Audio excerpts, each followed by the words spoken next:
어느덧 가을이 됐습니다. 추수의 계절을 맞이했습니다. 농부들은 그동안 땀 흘려 가꾸어온 농사 이제 열매를 맺게 되었습니다. 하나님이 다 맺게 해 주시었지요. 하나님께 감사와 영광을 돌리는 것입니다. 모든 나무도 열매를 맺게 됐습니다. 사과도 열매를 맺어서 우리가 맛있는 사과를 따먹고 도토리도 떨어지고 은행도 다 익어서 떨어지니 열심으로 주우시기를 바랍니다. 이처럼 예수도 믿으면 그 결과 열매가 있어야 됩니다. 가을이 되면 삼라만삭에 다 열매를 맺히는 것처럼 우리도 예수를 믿으면 그 결과가 있어야 되는 것입니다.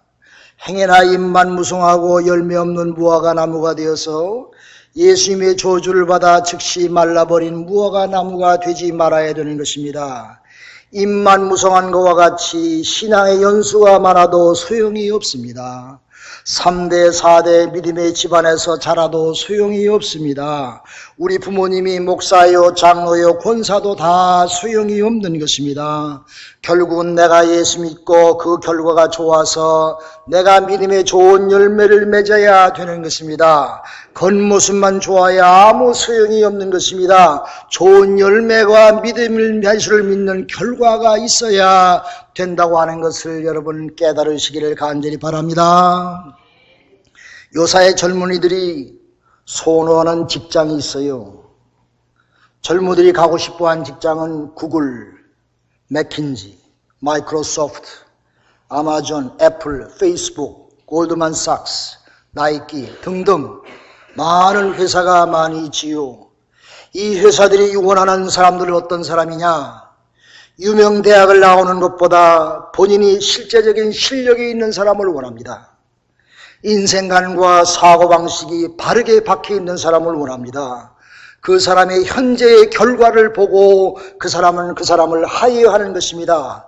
현재 맺고 있는 열매가 더 중요하다고 하는 생각을 우리가 분명히 깨달을 때에 그 직장에 우리가 선호해서 갈 수가 있는 것입니다. 여러분, 가장 인기 좋은 직장이 어딘 줄 아세요? 젊은 사람들이 구글이라고 하는 회사입니다. 근데 구글 회사에서 채용 원칙을 보면 사람을 뽑을 때에 어떤 원칙이 있어요. 그 원칙을 보면 우리가 잘 알 수가 있습니다. 그 회사에서 아래와 같은 사람은 채용하지 않는다고 합니다. 첫째는 잘 배우지 못하고 도전적이지 않은 사람 채용하지 않습니다. 둘째는 일의 해결책보다 문제점만 지적하는 사고뭉텅이 하여하지 않습니다. 셋째는 아무 일이나 좋아하는 사람 무조건 하여하지 않습니다. 또 마지막으로는 오직 일하기 위해서 사는 사람 절대로 뽑지 않는 것입니다. 여러분, 이거는 뭘 말하는 것입니까? 명문대학 간판보다도 실제로 실력이 있어야 되고 열정을 가지고 적극적으로 일하는 사람이 되어야 하며 모든 일에 비판적이고 부정적이 아니고 아무리 어려워가도 소망을 갖고 긍정적으로 살아야 되며 여러 가지 일이 아니고 한 가지 일에 전문성을 갖고 집중하는 사람을 원하며 일벌레가 아니고 그 사회생활, 공동생활, 인격적인 모든 관계를 잘하는 사람을 원하는 것입니다. 공부해야 아무 소용이 없는 것입니다. 물론 잘해야 되겠지요. 여러분, 예수 믿는 것도 마찬가지인 것입니다. 세상에 한 발, 교회에 한 발 양다리 걸치고 두리뭉실하게 신앙생활 하다 보면 입만 무성하고 열매가 없게 되지요. 예수한 지 오래일수록 교회 생활에 요령 만들기가 쉬운 것입니다. 이상한 교만만 생기기 시작하는 것입니다. 성경에 보면은 하나님께서 말씀하시기를 교만한 자는 물리치시고 겸손한 자에게 은혜를 베푸신다고 말씀하셨습니다.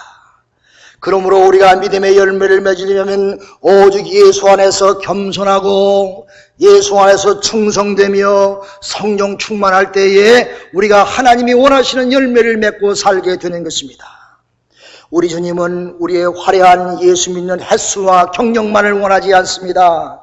그 열매를 원하는 것입니다. 그 결과를 원하는 것입니다. 사랑하는 여러분, 여러분의 신앙생활은 어떻습니까? 무엇을 자랑하고 신앙생활합니까? 우리 어머니 기도, 우리 자손대 믿음의 집안 다 소용없습니다. 내가 하나님이 원하시는 열매가 맺히고 내 삶에 예수 믿는 냄새가 날 때에 하나님께서 우리를 기뻐하시는 인물로 삼으시는 것입니다. 오늘 본문에 보니까 우리 주님이 이 땅에 영광 중에 다시 오실 때에 나팔 소리와 함께 모든 죽은 자들이 무덤에서 다시 살아난다고 했어요. 그때 예수께서 말씀하시기를 선한 일을 행한 자는 생명의 부활로 나오고 악한 일을 행한 자는 심판의 부활로 나온다고 하셨습니다. 성경에 분명히 히브리서 9장 20절에 보면은 한 번 죽는 것은 사람에게 정한 이치요 그 후에는 심판이 있을 것이라고 분명히 지적하고 있는 것입니다. 세상 사람들은 그렇게 얘기하지요. 죽음은 고만인데 성경은 그렇게 얘기하지 않습니다. 죽음 후에 분명히 심판이 있다고 지적하고 있는 것입니다. 그러므로 죽음은 다 끝나는 것이 아닌 것입니다. 죽음 후에 심판이 분명히 있는데 두 가지 심판이 있어요. 생명의 부활로 산 자는 주님과 함께 영광 중에 거하게 되고 심판의 부활로 나온 자는 지옥의 둘째 사망을 당한다고 했습니다. 그것은 영원한 불못이 있는 곳에 지옥에 들어가는 뜨거운 시풀의 심판이라고 성경은 분명히 우리에게 지적하고 있는 것입니다. 주님을 믿는 우리는 심판의 두려움과 걱정이 없습니다. 믿습니까? 할렐루야, 할렐루야. 예수님이 오늘 본문 가운데 분명히 말씀하셨어요.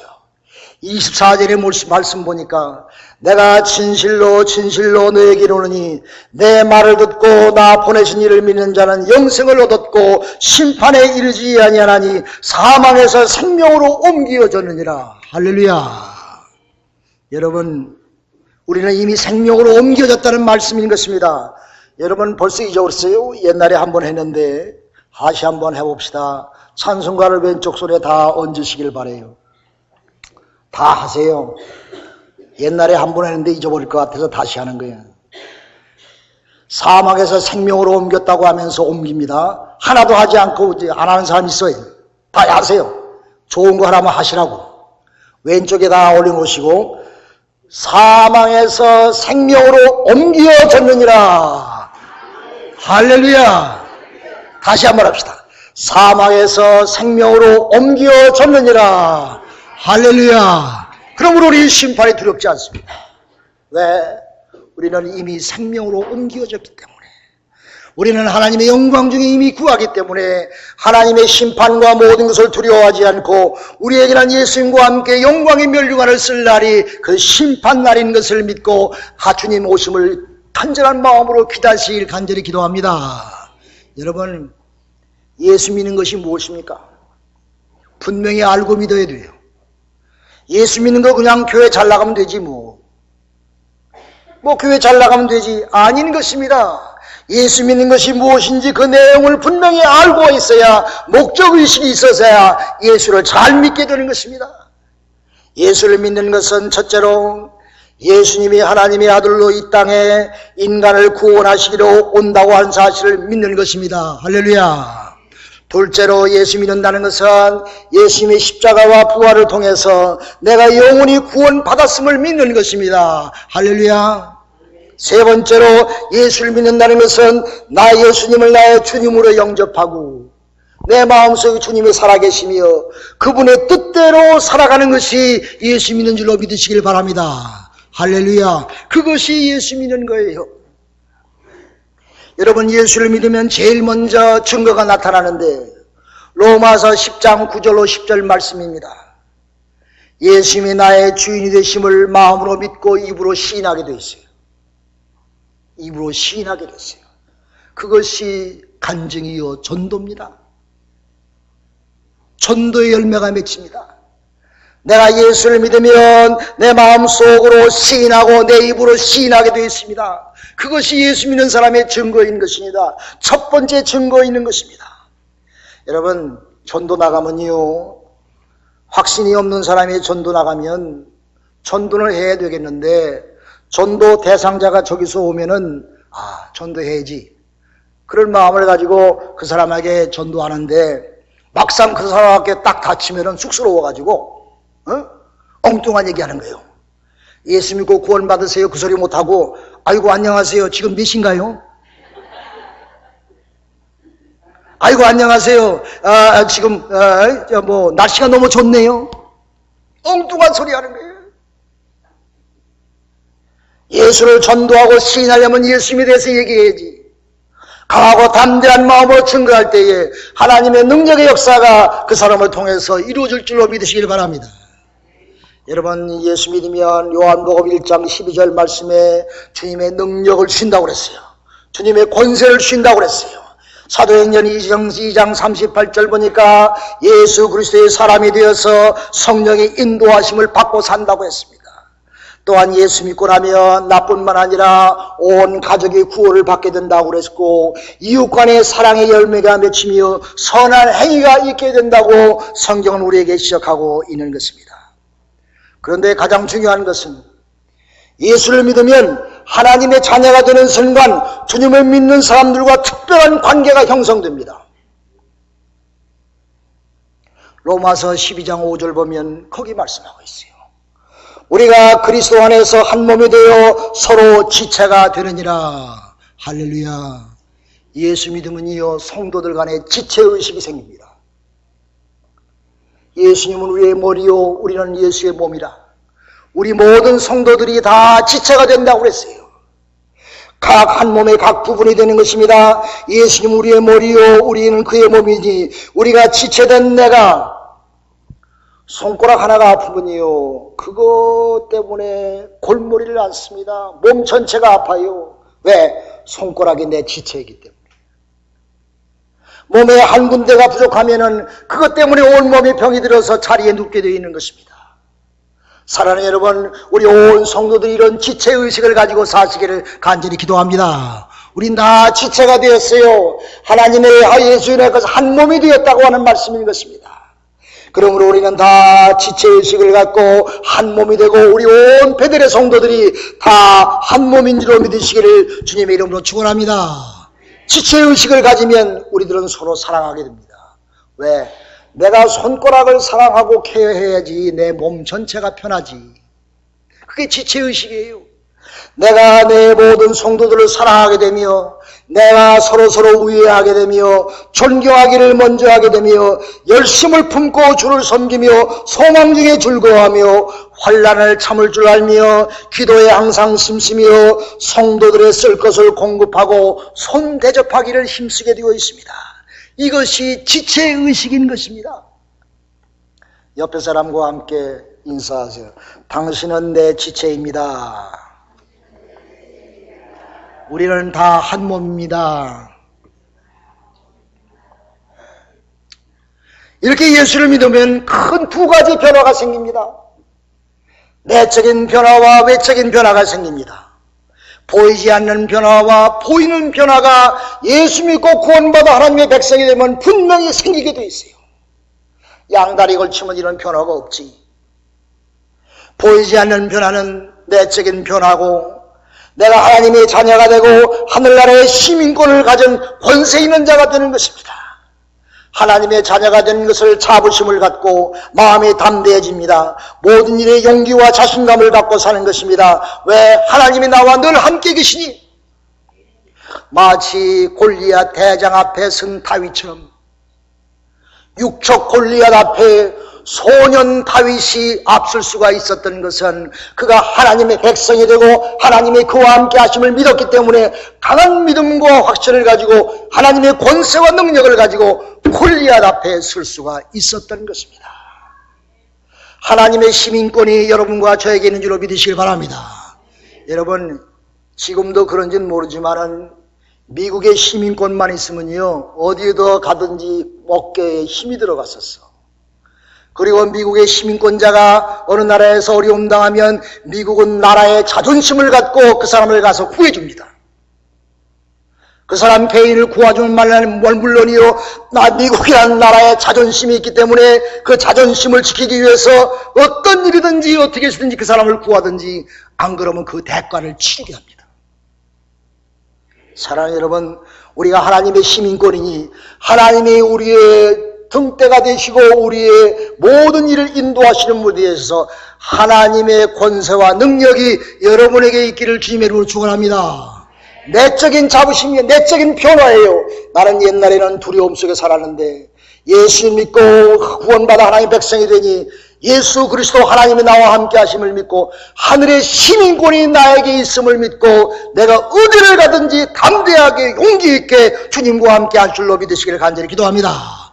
이것은 보이지 않는 내적인 변화인 것입니다. 보이는 변화가 생깁니다. 외적인 변화가 구체적으로 우리의 삶 가운데 하나 둘 셋 넷 이렇게 생기게 되어 있습니다. 사람이 달라집니다. 예수 믿고와 그 전과 후가 달라집니다. 구원의 확증이 있는 후가 달라집니다. 내가 세상에 양다리 걸치고 살던 때는 내가 달라지지 않았는데 정말로 예수 믿고 구원받아 하나님의 온전한 백성이 될 때에 그 사람의 모습이 다 달라지는 것입니다. 예수 믿고 구원받은 후에 제일 먼저 달라지는 게 뭔지 아세요? 언어의 변화가 생깁니다. 은혜로운 말을 합니다. 말이 부드러워집니다. 말이 관대해집니다. 말이 사랑스러워집니다. 할렐루야, 할렐루야. 우리 온 베들의 성도들은 다 사랑스러운 언어로 사는 줄로 믿으시기 바랍니다. 서로 사랑스러운 언어와 관대한 언어와 존경스러운 모든 언어가 있을 때에 그것이 예수 믿은 사람의 겉모습이 달라진 모습의 첫 번째 증거인 것입니다. 그 다음에는요, 그 사람의 표정이 달라집니다. 밝고 환한 해바라기 같이 표정이 달라집니다. 좌절과 실망된 얼굴이 사라집니다. 얼굴에는 희망이 넘치고 기쁨과 감사가 넘치며 죄에서 해방된 자유인의 모습이 얼굴 속에서 나타나게 됩니다.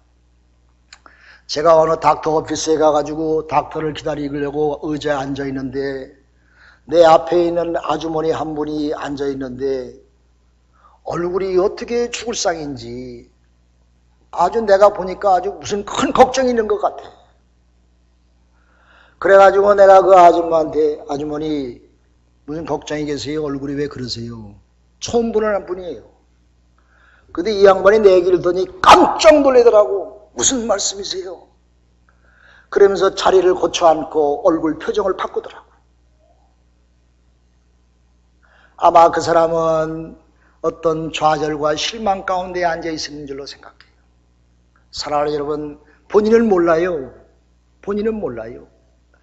예수를 믿으면 여러분의 표정이 아름다운 해처럼 빛나게 될 줄로 믿으시길 바랍니다. 예수 믿는 사람은 얼굴이 달라져야 돼요. 할렐루야. 김 목사 얼굴 어떻습니까? 볼만해요? 우리 권사님, 집사님, 장로님, 우리 온 성도들이 얼굴이 해바라기처럼 밝아서 예수 믿는 자의 첫 번째 증거가 나타나기를 주님의 이름으로 축원합니다. 예수 믿으면요, 감사 생활이 달라집니다. 웨슬레 선생이 그렇게 말씀했어요. 너희들의 돈 주머니가 세례를 받아야 되느니라 그랬습니다. 하나님 앞에 부한자가 됩니다. 세상의 부한자가 아닙니다. 세상에서 돈 쓰는 거하고 하나님 앞에 드려지는 거하고 큰 차이가 있어.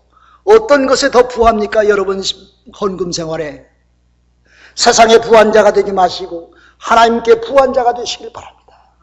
세상은 다 없어지는 것입니다. 세상은 다 허무한 것입니다. 세상의 알만이 고래등과 같은 집을 살고 아주 잘 살고 잘 먹어도 다 헛것인 것입니다.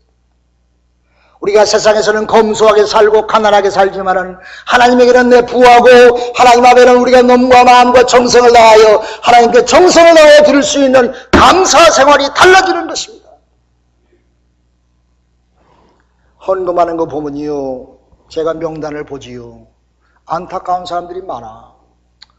그렇다고 내가 기도 들어하는 거 아니에요. 그러나 우리가 예수 믿고 믿음 속에 살면 하나님께 부한자가 되는 것입니다. 세상의 부원자가 아니라 하나님께 부원자가 되어서 영원한 천국 천사의 하늘의 영광을 바라보고 사는 하나님의 귀한 인물들이 되는 것입니다. 하나님께 감사가 넘치며 또 변하는 것은 내 습관과 취미가 은혜롭게 변합니다. 내 습관이 변해요. 예수 믿고 구원받고 나니까 내 습관이 변하고 취미가 달라집니다. 옛날에 내가 예수 믿고 난 다음에 습관이 달라지고 취미가 달라집니다. 옛날에 좋아하던 빠찡고 재미가 없어집니다. 취미가 달라집니다. 습관이 달라집니다. 또 마지막으로 인간관계가 달라지는 것입니다. 인간관계가 달라집니다. 여러분, 예수 믿고 고난 중에 최후의 승리를 얻은 사람을 일거라면 우리가 한국의 기독교 역사 중에 손양원 목사님을 들을 수가 있습니다. 여러분, 구글에 가서 손양원 목사 한번 딱 찍어보세요. 그럼 싹 나와. 집에 가서 당장 해보시오. 손양원 목사님의 따님 손동희 권사가 간증한 것이 있습니다. 구글에 들어가 보세요. 손양원 목사가 가장 좋아하는 하나님의 말씀은 마태복음 10장 37절로 39절의 말씀이랍니다. 또 그는 실제로 그렇게 살았습니다. 너희가 아비나 어미를 나보다 더 사랑하는 자는 내게 합당치 아니하고 아들이나 딸을 나보다 더 사랑하는 자도 내게 합당치 아니하고 또 자기 십자가를 지고 나를 쫓지 않는 자도 내게 합당치 아니하노라. 자기 목숨을 얻는 자는 잃을 것이요 자기 목숨을 잃는 자는 얻으리라 그랬습니다. 손 목사님이 나완자촌 애양원에서 사람 같지도 않은 문둥병자들을 상대로 목회했어요. 나완자촌은 그 당시 지옥 같은 곳이었습니다. 항상 자살 소동이 매일매일 일어났던 곳이었습니다.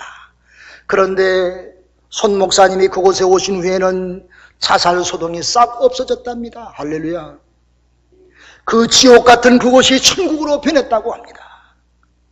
손 목사는 그들을 자신의 생명보다 더 사랑했답니다. 그는 늘 하나님께 기도하기를 하나님, 내가 이들을 그 누구보다도 사랑하게 해주옵소서. 하나님, 이들이 만일 나를 배반할지라도 나는 그 배반할지라도 내가 그들을 끝까지 사랑할 수 있는 힘과 능력을 주옵소서라고 기도했다고 합니다. 손 목사는 1940년도 9월 15일에 신사 참배를 하지 않았다는 죄목으로 일본 형사에게 잡혀가 5년 동안 감옥살이를 했습니다. 그 당시에는 학교에 가도 신세 참배요, 공공장소에 가도 신사 참배요, 어디를 가든 일본 초랑을 신격화하는 절을 하는 그런 행위를 늘 했던 것입니다. 그 당시 교회들도 신사 참배는 종교의식이 아니고 국민의식이라고 하며 그들은 살기 위해서 교회에서도 우상숭배하는 신사 참배를 했다고 합니다. 그러나 주기철 목사는 신사 참배 반대하다가 순교당했지요. 손양원 목사님도 신사 참배 안 하다가 감옥살이를 하게 됐습니다. 감옥에서 주먹만한 밥 한 덩어리와 소금국을 먹으면서 영양실조를 당하면서 그런 오진 고통 가운데 살았습니다. 신사 참배 안 했다고. 식구들도 마찬가지였습니다. 감옥에서 3년 동안 있다가 추록하게 됐어요. 3년 만기가 다 됐습니다. 이제 감옥에서 나오는 날 식구들이 얼마나 기쁜지 아버지 나오시면 옷을 갈아입히려고 옷도 하고 신발도 새로 사고 또 맛있는 것도 준비해가지고 감옥에 찾아갔어요. 추록하는 날. 아침에 가서 새벽에 가서 점심이 돼도 아버님은 나오지 않았습니다. 저녁에도 나오지 않았습니다. 밤이 깜깜해도 나오지 아니했습니다. 나중에 사정을 알고 보니까 감옥소에서도 이제 손 목사님을 추록시키려고 다 준비하고 이제 마지막 한마디 물었는데 여보시오, 그동안 3년 동안 얼마나 고생 많았습니까? 이제 추록해서 편하게 잘 사시오. 추록해도 이제 신사참배 하겠습니까? 손 목사는 신사참배는 우상숭배입니다. 하나님이 나를 배신하지 않고 하나님을 섬기는데 내가 어찌 신사참배를 할 수 있습니까? 나는 죽어도 그거를 못합니다. 일본은 망할 것입니다. 일본 순서 앞에서 그렇게 얘기했어요. 재판관 앞에서. 그러니까 거기서 다시 재판을 해가지고 추록해야 될 이 손 목사를 종신형을 선고했어요.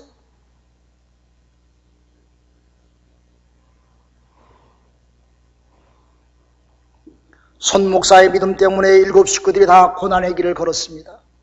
못 먹고 못 입고 왕따 당하고 그 딸 동이도 학교를 못 갔어요. 엄마가 학교를 못 가게 했어요. 학교 가면 신사참배하니까 가지 말라고.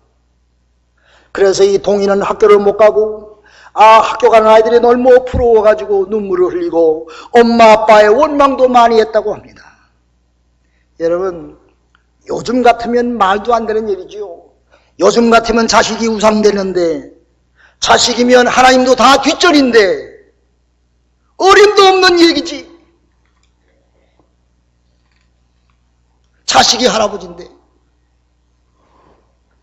나중에는 손 목사 가족 7사람들이 다 뿔뿔이 도망가게 됐습니다. 어린 딸 동이도 부모가 있는데도 고아원에 가서 살게 됐습니다. 큰오빠는 1948년 11월 달 여수 순천 반란 사건 때에 귀독 학생회 회장이라고 하는 그런 때문에 공산당 학생 친구들에게 동생과 함께 살해당했어요. 믿음을 지키기 위하여 전 식구가 고난당하고 다 죽어 넘어졌습니다. 간증하는 손 권사님 말하기를 신앙생활의 필수 조건은 고난입니다 라고 증거하더라고요. 신앙생활의 필수 조건은 고난이다. 왜냐하면 사람은 인간적으로 편안하면 믿음 생활도 잊고 기도 생활도 있는 것이 사람이기 때문에, 그러므로 인간이 당하는 역경과 고난은 하나님의 은혜와 축복이다. 그녀는 그렇게 얘기하고 있습니다. 그러므로 예수님 때문에 순교하는 것이 가장 큰 축복이라는 말씀입니다. 왜? 천국으로 들어가는 관문이기에. 사랑하는 여러분, 우리도 이렇게 고백해야 됩니다. 예수 믿는 결과는 내가 죽는 것입니다. 내가 죽는 것입니다. 하늘의 미랄이 땅에 떨어져 죽으면 많은 열매를 맺듯이 내가 예수 이름으로 내가 죽을 때에 예수님의 아름다운 열매가 우리의 삶을 통해서 성령의 열매들이 풍성히 맺히게 될 줄로 믿으시길 바랍니다. 내가 죽는 것이 예수 믿는 결과이요, 그러므로 인해서 아름다운 열매가 맺혀진다는 말씀인 것입니다. 사랑하는 여러분, 손 목사님이 좋아하던 성경구절, 우리의 성경구절이 되며 우리도 그렇게 사시기를 바랍니다. 아비나 어미를 나보다 더 사랑하는 자는 내가 합당치 아니하고 아들이나 딸을 나보다 더 사랑하는 자도 내게 합당치 아니하니라. 자기 십자가를 지고 나를 쫓지 아니하는 자도 내게 합당치 아니하며 자기 목숨을 얻는 자는 잃을 것이요 자기 목숨을 잃는 자는 얻으리라. 할렐루야. 기도합시다.